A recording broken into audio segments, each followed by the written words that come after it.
Bible हमें John 1 verse 1 में बताती है कि आदि में शब्द था, शब्द ईश्वर के साथ था और शब्द ईश्वर था। हमें यह पता है कि ईश्वर का वचन सृष्टि के आदि से ही विद्यमान है। बाइबल हमें साफ साफ बताती है कि शब्द ईश्वर के साथ था और शब्द ईश्वर था। इसी चीज़ को हम अच्छे से समझने के लिए Hebrew 4:12 में पढ़ते हैं, क्योंकि ईश्वर का वचन जीवंत, शक्तिशाली और किसी भी दोधारी तलवार से तेज है। वह हमारी आत्मा के अंतरतम तक पहुंचता और हमारे मन के भाव तथा विचारों को प्रकट कर देता है। ईश्वर से कुछ भी छिपा नहीं है, उसकी आंखों के सामने सब कुछ निवारण है, खुला है। हमें उसे लेखा देना पड़ेगा। आइए हम देखें हमें बाइबल को जीवन के हर मोड़ पे सीरियसली क्यों लेने की ज़रूरत है। ईश्वर के वचन का स्वभाव यह है कि वह जीवित है, मतलब यह कि ईश्वर के वचनों में से जीवन फूट निकलता है। जॉन 1:1 को ध्यान में रखते हुए, शब्द ईश्वर के साथ था और शब्द ही ईश्वर था। हम सबको पता है कि ईश्वर जीवन देता है, ईश्वर जीवन का स्रोत है, उसी में अनंत जीवन है। इसीलिए ईश्वर का वचन जीवंत है और ईश्वर का वचन शक्तिशाली है, क्योंकि ईश्वर शक्तिशाली है। इसी स्वभाव को ध्यान में रखते हुए हमने Hebrew 12 में पढ़ा, ईश्वर का वचन किसी भी दुधारी तलवार से तेज है, वह हमारी आत्मा के अंतरतम तक पहुंचता, उसकी आंखों के सामने सब कुछ निवारण और खुला है।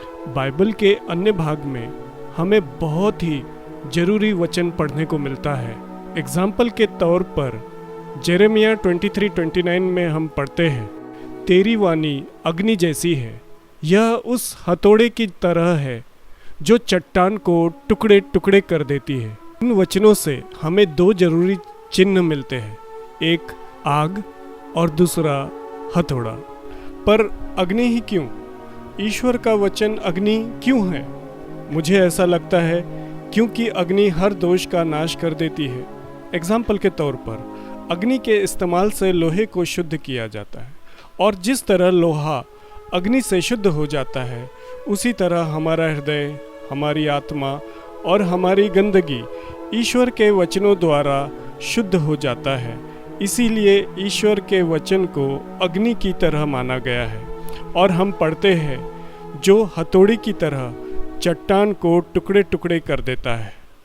अगर आप हथौड़े पे ध्यान दें और जब आप प्रभु के वचनों पर ध्यान दें, जिसे हथौड़े से कंपेयर किया गया है, आपको समझना पड़ेगा कि वही हथौड़ा जो तोड़ने के काम में आता है, वही हथौड़ा जोड़ने और निर्माण के काम में भी आता है।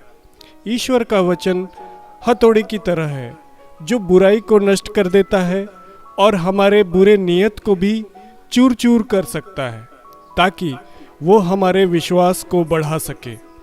इसके लिए हमको देखना पड़ेगा साम 1199 में क्या लिखा है। नवयुवक अपना आचरण कैसे निर्दोष रख सकता है? तेरी शिक्षा का पालन करने से ही। तो ईश्वर का वचन हथौड़े के जैसा है, जो मनुष्य को ताकत देता है उसके रास्ते साफ करने के लिए। और अगर हम रोमन्स 10:17 में देखें तो उसमें लिखा है, इस प्रकार हम देखते हैं कि सुनने से विश्वास उत्पन्न होता है, और जो सुना जाता है वह मसीह का वचन है। तो ईश्वर का वचन एक हथौड़े जैसा है, जो मदद करता है हमारे विश्वास को बांधने में। ईश्वर के वचन का दूसरा स्वभाव यह है कि वो एक आईने की तरह है। जेम्स 1:23 में हम पढ़ते हैं, जो व्यक्ति वचन सुनता है किंतु उसके अनुसार आचरण नहीं करता, वह उस मनुष्य के सदृश है जो दर्पण में अपना चेहरा देखता है। तो आईना क्या करता है? आईना हमें मदद करता है हमारे खामियों को देखने में, और ईश्वर का वचन हमें बताता है कि हमें क्या बनना चाहिए, ताकि हम यीशु की तरह बन जाए। और इसीलिए हम अपने अंदर झांक सकते हैं और परख सकते हैं कि वचनानुसार हम में क्या कमी रह गई, बिल्कुल आईने की तरह। एग्जाम्पल के तौर पर ईश्वर के वचन को अगर मैं आईना समझूं, मान लीजिए Hebrew 12:14 में मैं पढ़ता हूँ, सबों के साथ शांति बनाए रखें। और पवित्रता की साधना करे। इसके बिना कोई ईश्वर के दर्शन नहीं कर पाएगा। तो ईश्वर के वचनों के अनुसार अगर मैं अपने अंदर झांकूं तो मुझे पता चलता है कि मेरे अंदर खामी है, क्रोध की। इसका मतलब मुझे बदलने की ज़रूरत है ताकि प्रभु के वचनों के अनुसार जीऊं, और मुझे बताता है कि मैं शांति बनाए रखूं। और आगे ईश्वर का वचन एक ज्योति की तरह है। साम 119:105 में लिखा है, तेरी शिक्षा मुझे ज्योति प्रदान करती और मेरा पथ आलोकित करती है। ज्योति हमें अच्छी तरह से देखने में मदद करती है ताकि हम सब कुछ साफ देख सकें और ठोकर नहीं खाए। अगर हमारे पास ज्योति न रहे तो हमको अंधकार में रहना पड़ेगा। तो ईश्वर की शिक्षा के बिना जो मेरा पथ आलोकित करती है, एक विश्वासी होने के नाते हम पूरी तरह आत्मिक अंधकार में चलेंगे। इसीलिए हमको ज्योति में रहने की ज़रूरत है। वो ज्योति है हमारे हृदय में, हमारी आत्मा में, हमारी मन में ईश्वर का वचन। एफेसियंस चैप्टर 5 वर्स 25-26 में हम पढ़ते हैं, पतियों अपनी पत्नी को उसी तरह प्यार करो जिस तरह मसीह ने कलीसिया को प्यार किया। उन्होंने उसके लिए अपने को अर्पित किया जिससे वह उसे पवित्र कर सके और वचन तथा जल के स्नान द्वारा शुद्ध कर सके। अब मैं ध्यान देना चाहता हूँ शुद्धिकरण और पवित्रता के तरीकों पर, क्योंकि बाइबल कहती है वचन तथा जल के स्नान द्वारा शुद्धिकरण का, और यही हमारा लक्ष्य है। ईश्वर का वचन शुद्ध करता है, वो हर पाप को धो देता है और हर बुराई से हमें शुद्ध करता है। जैसा कि हमने पहले पढ़ा कि ईश्वर का वचन आईना है। जब आप लगातार खुद पर ध्यान देंगे वचनों के द्वारा, तो आप देख पाएंगे अपने अंदर की सारी बुराइयां और उन सारी कमियों को जो आपके अंदर है। इस तरह से ईश्वर का वचन आपको आलोकित कर देगा ताकि आप अपने कमियों को और पाप को देख सकेंगे, जो आपको आपके पापों के लिए पश्चाताप करने का मदद करेगा। वचनों में जो सबसे सुंदर वचन मेरे ध्यान में आया है वो ये कि मैथ्यू चैप्टर 4 वर्स 4 जो कहता है, ईसा ने उत्तर दिया, लिखा है मनुष्य रोटी से ही नहीं जीता है, वह ईश्वर के मुख से निकलने वाले हर एक शब्द से जीता है।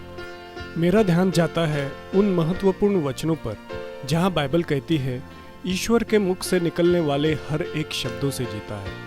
ऐसा लगता है जैसे प्रभु हमसे बात कर रहे हैं।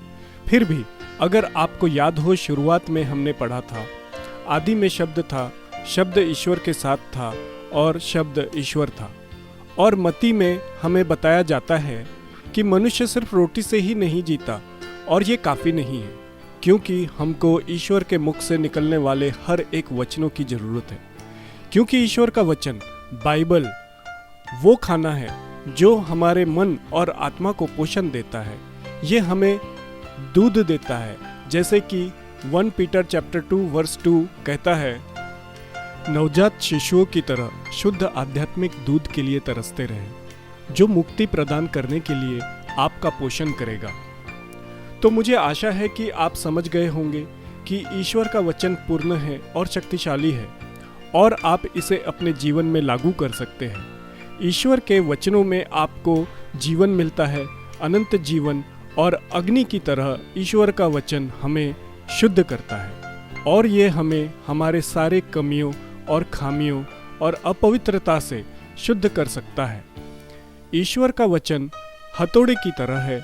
वह हथौड़ा हमारे जीवन के पाप और बुराई को नष्ट कर देता है, और ये हम में ईश्वरीय स्वभाव निर्माण करता है।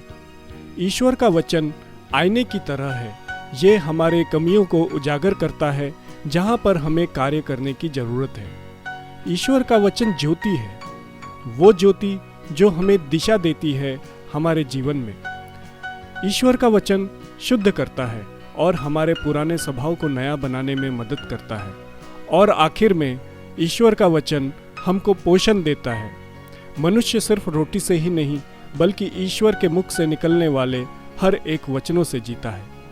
तो आइए हम खुद को प्रोत्साहित करें कि हम ईश्वर के वचनों को गंभीरता से लें और उसे अपने जीवन पर लागू करें, ताकि हमें दिशा मिले, जीवन मिले, पवित्रता मिले दिन ब दिन, जैसे जैसे हम प्रभु के साथ चलते हैं।